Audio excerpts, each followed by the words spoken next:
जय जगन्नाथ। पवित्र पणा संक्रांति तथा ओडिया नववर्षर आपण समस्त को अनेक अनेक शुभेच्छा और अभिनंदन। आशा करुच्ची नुआ वर्षटी आपण समस्तंकर बहुत भलरे कटू। यही नववर्ष पर मम्मीर इच्छा होता कि टिके पणा करके बांटिबा, तो आउ कण सांगे सांग आम प्रिपेरेसन लगी जाइलु। ता पूर्व दिन ही मम्मी दही घरे बसैवा चेष्टा कर घर बसा दही सह फ्रेश प्रिपेयर होता धनिया पुदीना पत्र आंब कषि अदा कंचा लंका और जीरार पेस्ट गोटे प्रिपेयर कर देथिलु। देखि पार्चंदी दहीटा केते सुंदर रे बसिथिला। एबे दही की ग्राइंड करी सेतरे चीनी लूण बाकी जहाँ भी जिनस दरकार आ बहुत सारा भल पाइबा सहित आमे लागी पड़थिलु हमर पणा प्रिपरेशन करिवारे। तापरे आउ कोन पणा धरी सांगे सांग बाहरी पड़लु मंदिर पाखकु।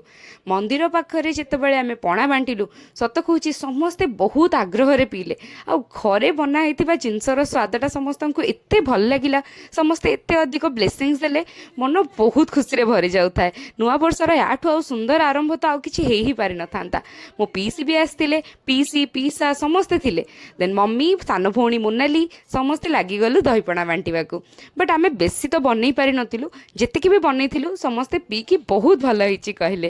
तापरे आमे दी भौणी दीटा ग्लास धरिकी बसी पड़लु टिके पणा चाखिबाकू। काईना समस्ते पणा पी सारले, मु सेतबेलकू सकाळू किछि भी खाई नथिली। दी भौणी पणा पीकी टिके आग्रह रे खुशी हेई गलु आ निजे निजर बनैथिबा पणा को टिके एडमायर करदेलु। आज एते गरम नतला किंतु गुळुगुळी बहुत जोर होउतला। आम घर पाखरे गोटे बहुत बड़ हनुमान मंदिर अच्छी, तो सेठी समस्त को आमे पणा बांटिलु आ बहुत खुशी है कि लास्ट रे से बाल्टी की धरिकी घर को आसी गलु। तापरे कोन हला नेक्स्ट वीडियो रे कहबी। रहिली नमस्कार, जय जगन्नाथ।